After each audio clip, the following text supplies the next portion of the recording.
Breaking news చూస్తున్నాం. కాంగ్రెస్ నేత రాహుల్ గాంధీపై మంత్రులు వేముల ప్రశాంత్ రెడ్డి, పువ్వాడ అజయ్ కుమార్ మండిపడ్డారు. ఖమ్మంలో రాహుల్ అవగాహన లేకుండా మాట్లాడారని, ఎవరో రాసిచ్చిన స్క్రిప్ట్ను చదివి వెళ్లిపోయారని ఎద్దేవా చేశారు.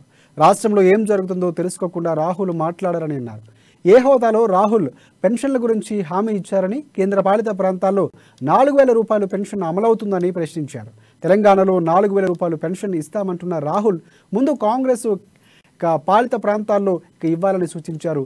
కేంద్ర హయాలో జరిగిన స్కాములు, కాంగ్రెస్ పార్టీలో జరిగినటువంటి స్కాములు ఎక్కడా జరగలేదని ఆరోపించారు. దేశవ్యాప్తంగా కేసీఆర్ నాయకత్వం కోరుకుంటున్నారని అన్నారు.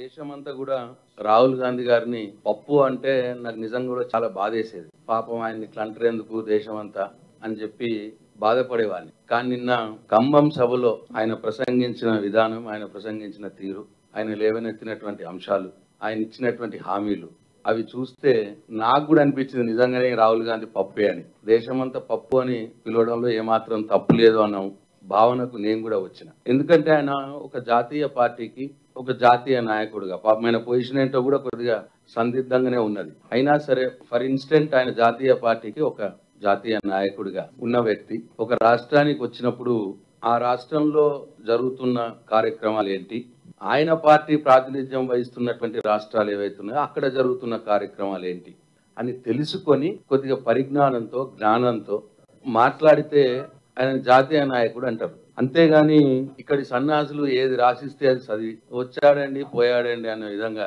చదివిపోవటానికి రాహుల్ గాంధీ అవసరం లేదు. ఆయన ఒక జాతీయ నాయకుడిగా కాకుండా రాహుల్ గాంధీ గారు జస్ట్ రిమోట్ గాంధీగా మారిపోయారు. నిన్న ఇక్కడి కాంగ్రెస్ పార్టీ నాయకులు ఏది రాసిస్తే అది చదివేసి వెళ్ళిపోయినట్టే కనిపించింది. ఎందుకంటే ఆయనకు ఒక అవగాహన ఉండాలి, ఒక దేశం యావత్తు ఒక యూనిట్ ఒక అవగాహన ఉండాలి.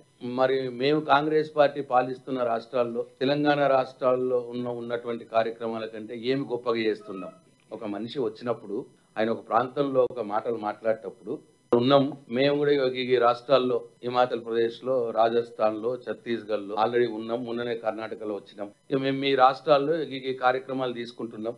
అవి తెలంగాణలో ఉన్న కంటే చాలా గొప్పగా ఉన్నాయి. మమ్మల్ని గెలిపిస్తే మేము అమలు చేస్తాం, లేదు తెలంగాణ రాష్ట్రంలో అవి చెయ్యట్లేదు అన్న మాటలు మాట్లాడాలి. అవి కాకుండా ఏదో పిచ్చిగా నేను ఇంతకుముందు చెప్పినట్టు అవగాహన లేకు